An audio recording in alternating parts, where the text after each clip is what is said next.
دوستوں، روئے زمین پر سب سے پہلا قاتل قابل اور سب سے پہلا مقتول یعنی قتل ہونے والا حابل ہے۔ دوستوں، قابل اور حابل یہ دونوں حضرت آدم علیہ السلام کے فرزند یعنی بیٹے ہیں۔ ان دونوں کا واقعہ یہ ہے کہ حضرت حوا رضی اللہ تعالی عنہا کے ہر حمل میں ایک لڑکا اور ایک لڑکی پیدا ہوتے تھے، اور ایک حمل کی لڑکی کا دوسرے حمل کی لڑکی سے نکاح کیا جاتا تھا۔ اس دستور کے مطابق حضرت آدم علیہ السلام نے قابل کا نکاح لیوزا سے جو حابل کے ساتھ پیدا ہوئی تھی کرنا چاہا، مگر قابل اس پر راضی نہ ہوا کیونکہ اقلیمہ زیادہ خوبصورت تھی، اسی لیے وہ اس کا طلبگار ہوا۔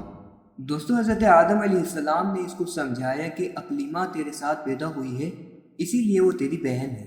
اس کے ساتھ تیرا نکاح نہیں ہو سکتا، مگر قابل اپنی ضد پر اڑا رہا۔ بالآخر حضرت آدم علیہ السلام نے یہ حکم دیا کہ تم دونوں اپنی اپنی قربانیاں خداوند قدوس عز و جل کے دربار میں پیش کرو، جس کی قربانی مقبول ہوگی وہی اقلیمہ کا حقدار ہو۔ اس زمانے میں قربانی کی مقبولیت کی ایک نشانی یہ تھی کہ آسمان سے ایک آگ اتر کر اس کو کھا لیا کرتی تھی۔ چنانچہ قابل نے گیہوں کی کچھ بالیں اور حابل نے ایک بکری قربانی کے لیے پیش کی۔ آسمانی آگ نے حابل کی قربانی کو کھا لیا اور قابل کے گیہوں کو چھوڑ دیا۔ اس بات پر قابل کے دل میں بغض و حسد پیدا ہو گیا اور اس نے حابل کو قتل کر دینے کی ٹھان لی اور حابل سے کہہ دیا کہ میں تجھ کو قتل کر دوں گا۔ حابل نے کہا کہ قربانی قبول کرنا اللہ تعالیٰ کا کام ہے اور وہ متقی بندوں کی ہی قربانی کو قبول فرماتا ہے۔ اگر تو متقی ہوتا تو ضرور تیری قربانی قبول ہوتی۔ ساتھ ہی حابل نے یہ بھی کہہ دیا کہ اگر تو میرے قتل کے لیے ہاتھ بڑھائے گا تو میں تجھ پر اپنا ہاتھ نہیں اٹھاؤں گا، کیونکہ میں اللہ سے ڈرتا ہوں۔ میں یہ چاہتا ہوں کہ میرا اور تیرا گناہ دونوں تیرے ہی پلے پڑیں اور تو دوزخی ہو جائے، کیونکہ بے انصافوں کی یہی سزا ہے۔ آخر قابل نے اپنے بھائی حابل کو قتل کر دیا، اور دوستوں بوقت قتل حابل کی عمر 20 برس کی تھی، اور قتل کا یہ حادثہ مکہ مکرمہ میں جبل سور کے پاس یا جبل حیرا کی گھاٹی میں ہوا، اور بعض کا قول ہے کہ بصرہ میں جس جگہ پر مسجد اعظم بنی ہوئی ہے، منگل کے دن یہ سانحہ یعنی واقعہ وہاں پر پیش آیا۔ دوستو، روایت ہے کہ جب حابل قتل ہو گئے تو 7 دنوں تک زمین میں زلزلہ رہا، اور وحش و طیور اور درندوں میں اضطراب اور بے چینی پھیل گئی، اور قابل جو بہت ہی گورا اور خوبصورت تھا، بھائی کا خون بہاتے ہی اس کا چہرہ بالکل کالا اور بدصورت ہو گیا، اور حضرت آدم علیہ السلام کو بے حد رنج و غم ہوا، یہاں تک کہ حابل کے رنج و غم میں 100 برس تک کبھی آپ کو ہنسی نہیں آئی۔ اس سریانی زبان میں آپ نے حابل کا مرثیہ کہا، جس کا اردو میں ترجمہ کچھ اس طرح ہے کہ تمام شہروں اور ان کے باشندوں میں تغیر پیدا ہو گیا، اور زمین کا چہرہ غبار آلود اور کبھی ہو گیا، اور ہر رنگ اور مزاح والی چیز بدل گئی، اور گورے چہرے کی رونق کم ہو گئی۔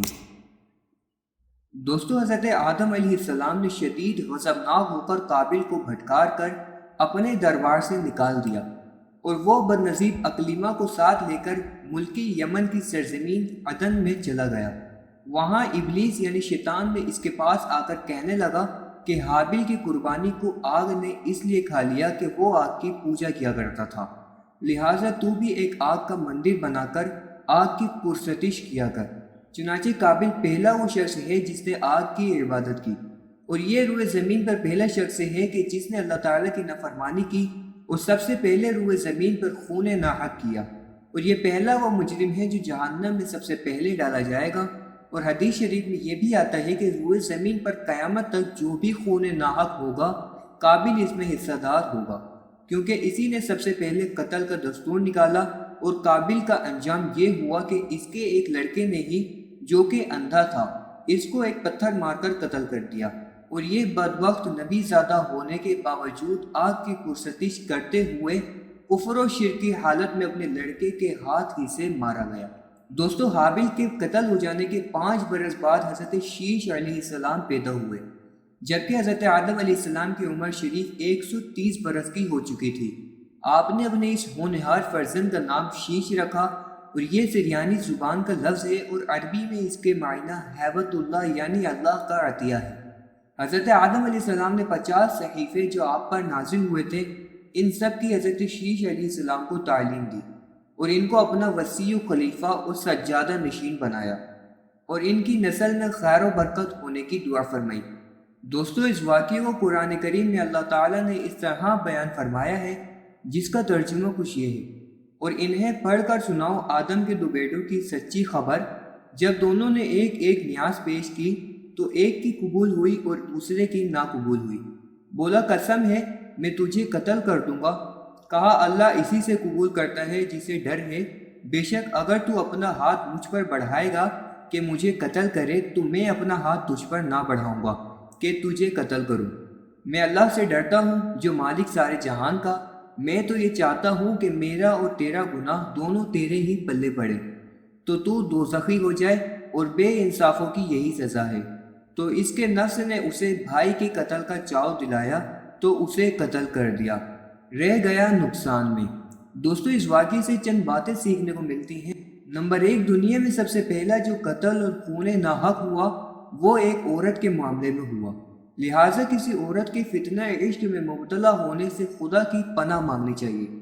نمبر 2 دوستو، قابل نے جذبہ حسد میں گرفتار ہو کر اپنے بھائی کو قتل کر دیا۔ اس سے یہ معلوم ہوا کہ حسد انسان کی کتنی بری اور خطرناک قلبی بیماری ہے۔ اسی لیے قرآن مجید میں ارشاد ہوا جس کا ترجمہ کچھ یہ ہے کہ فرما کر حکم دیا گیا کہ حاسد کے حسد سے خدا کی پناہ مانگتے رہو۔ اور دوستو نمبر 3، خون ناحق کتنا بڑا جرم عظیم ہے کہ اس جرم کی وجہ سے ایک نبی علیہ السلام کا فرزند یعنی بیٹا اپنے باپ حضرت آدم علیہ السلام کے دربار سے راندہ و درگاہ ہو کر کفر و شرک میں مبتلا ہو کر مر گیا، اور قیامت تک ہونے والے ہر خون ناحق میں حصہ دار بن کر عذاب جہنم میں گرفتار رہے گا۔ دوستو نمبر 4، اس سے معلوم ہوا کہ جو شخص کوئی برا طریقہ ایجاد کرے تو قیامت تک جتنے لوگ اس برے طریقہ پر عمل کریں گے سب کے گناہ میں وہ برابر کا شریک اور حصہ دار بنے گا۔ دوستو نمبر 5، اس سے یہ بھی معلوم ہوا کہ نیکوں کی اولاد کا نیک ہونا کوئی ضروری نہیں ہے، نیکوں کی اولاد بری بھی ہو سکتی ہے، کیونکہ حضرت آدم علیہ السلام خدا کے مقدس نبی اور صفی اللہ ہیں، مگر ان کا بیٹا قابل کتنا خراب ہوا وہ آپ پڑھ چکے ہیں۔ ہمیشہ ہر شخص کو چاہیے کہ فرزند صالح اور نیک اولاد کی دعا خدا تعالی سے مانگتا رہے۔